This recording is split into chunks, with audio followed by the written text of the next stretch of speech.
Welcome to Mosin take. आज हम लोग शुरू करने जा रहे हैं नोड एक्सप्रेस इसको कहते हैं। ये बहुत ज़्यादा वर्ल्ड वाइड जो इस्तेमाल किया जाता है और इसके बहुत सारे बेनिफिट हैं और ये इस्तेमाल करना इजी टू यूज़ है।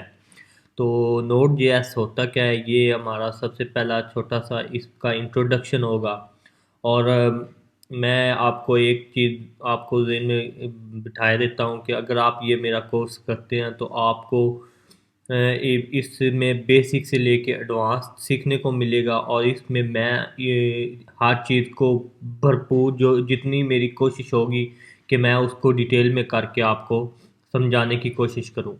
तो नोड जेएस चलते हैं इंट्रोडक्शन की तरफ। तो नोड जेएस जो है ये एक किस्म की ना तो ये लैंग्वेज है, लेकिन ये इजी टू यूज़ है और इसको सीखने में भी इतना ज़्यादा मुश्किल नहीं पेश आती।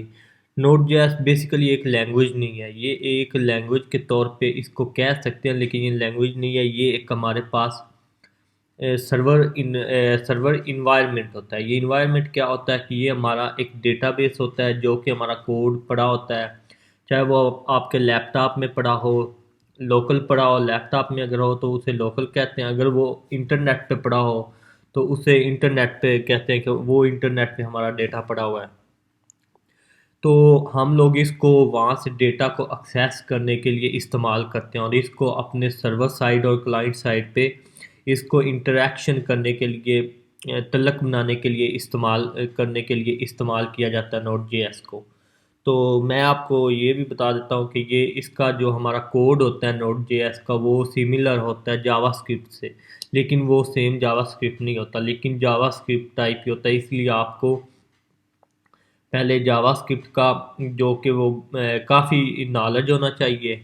इसके अलावा आपको इसके उसके बाद आपको इस पे आना चाहिए। इसके बाद मैं क्या करूँगा कि मैं आपको दिखाऊंगा कि हमारे पास सर्वर साइड और क्लाइंट साइड क्या होता है।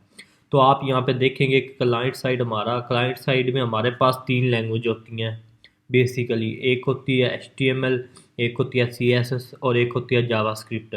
सर्वर साइड पे जो हमारी साइड लैंग्वेज होती है वो आप कह सकते हैं हमारे पास नोड जेएस होती है, एक्सप्रेस होती है, जो कि सर्वर इन्वायरमेंट होता है जो कि ऑनलाइन हो चाहे आपके लोकल में डेटा हो उसको एक्सेस करने के लिए।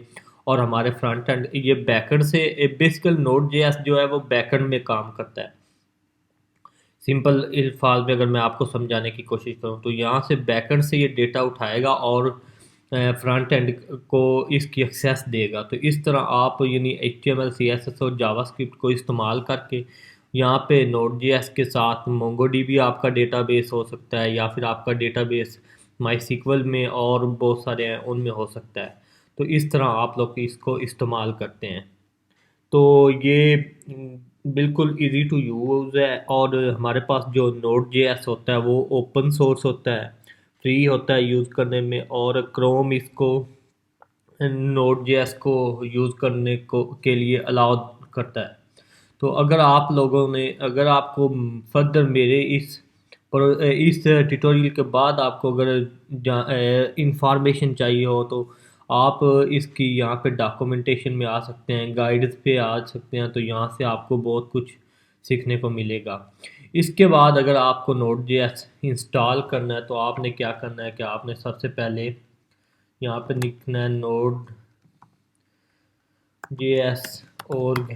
तो यहाँ पे आप क्लिक करेंगे और क्लिक करने के बाद अगर यहाँ पे मैं आ जाऊँ नोड जेएस पे, तो आपने क्या करना है, यहाँ पे आपने जो डाउनलोड करना है वो आप ने यहाँ पे ये वाला वर्जन जो कि LTS वर्जन है ये आपने डाउनलोड करना है, ना कि आपने करंट करना है। करंट क्या होता है, ये रिकमेंडेड होता है यूज़र्स के लिए और इसमें एरर आने के कम चांसेस होते हैं। इसमें लेटर फीचर्स होती हैं जो कि हमारे लैपटॉप में हमें वर्क करने के दौरान हमें एरर वगैरह मसाइल का सामना करना पड़ता है। लेकिन इसमें आपको मैं रिकमेंड करूँगा, क्योंकि ये सब लोग भी रिकमेंड करते हैं और मैं भी रिकमेंड करता हूँ कि आपने पहला LTS वर्जन जो है वो आप देख सकते हैं रिकमेंडेड फॉर मोस्ट यूज़र। तो आपने LTS वर्जन जो है वो इस्तेमाल करना है। तो यही था छोटा सा इंट्रोडक्शन। तो अब आगे चलते हैं।